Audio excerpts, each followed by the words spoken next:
want to thank everybody for being here, and I just want to introduce the mayor, America's mayor. And before I do that, I want to tell you a little bit about him and why I decided to endorse him today. And, you know, my great hero was Ronald Reagan. I remember when Reagan rescued America from the malaise of the late 70s and the early 80s. He basically restored our country. And a similar story occurred up in New York. The mayor rescued New York City from the cesspool, crime-ridden cesspool that it was, and basically restored it to the grandeur, to that shining city on a hill that John Winthrop talked about, one of the earliest pioneers in America, and the phrase was later adopted by Ronald Reagan. But he truly restored New York City to a shining city on a hill by employing the principles that were advanced by our founding fathers. Those principles of limited government, individual liberty, free enterprise. And he believed strongly in those principles.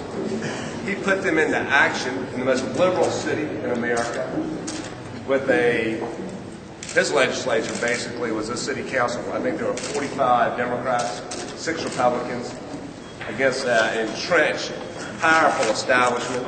He went up against the mob bosses, the unions, the educrats, the status quo. And here's what he did. On taxes, he cut or eliminated 23 taxes. Cut the income tax 21%. He substantially cut the accommodations tax, which is driving conventions out of New York City.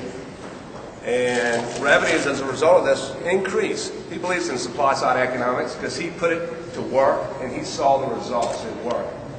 On spending, he reduced the bureaucracy 20%. In fact, he cut outlays 2 of his 8 years in office. The average increase in government in the city of New York was 2.9% compared to 3.6% increase in government at the federal level. And he reduced the workforce substantially, I believe 17%. He kept the bureaucracy 20%. Welfare. He tackled welfare before the federal government enacted welfare reform. He reduced welfare rolls by 58%. He changed the names of the welfare centers into job centers. He put people back to work. And on crime, and I'm going to talk a little bit about terrorism in a second, but on the crime front, anybody who went to New York City prior to his tenure and then came back during his tenure noticed the palpable difference. He enabled people to live free from fear. And the way he did this was an entrepreneurial, pioneering approach to crime, real-time response, putting more cops on the street, putting more criminals in jail. And as a result of this, they reduced crime 58%. Major crimes, he reduced the murder rate 66%. New York City was commonly known as the worst city for crime in America. The crime capital of America, excuse me. And according to, at the end of his tenure, the FBI, according to FBI statistics, New York City became the safest large city in America. And I think during these times of terrorism, we need a strong leader. And Mayor Giuliani is an extremely strong leader, particularly in times of crisis.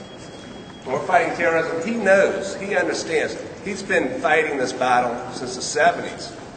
When he served on a cabinet committee for President Ford, a committee to fight against terrorism. So he's been there fighting that struggle.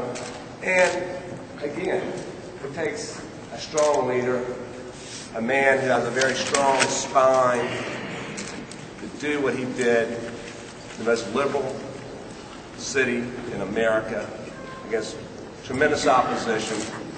That takes an amazing amount of leadership and skill, and he's already won a tremendous reputation throughout the globe.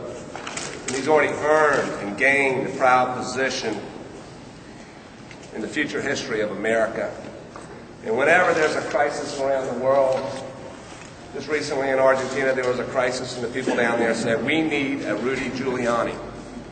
So in terms of fiscal responsibility, and I could go on ad nauseum, but I'm going to save the bulk of this time for the mayor. I just want to say that I've done my research, and this is absolutely the right man for these times.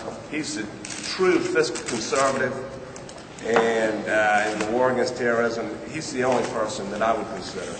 And so it is with great honor, privilege, and joy that I introduce to you the future President of the United States, Rudy Giuliani.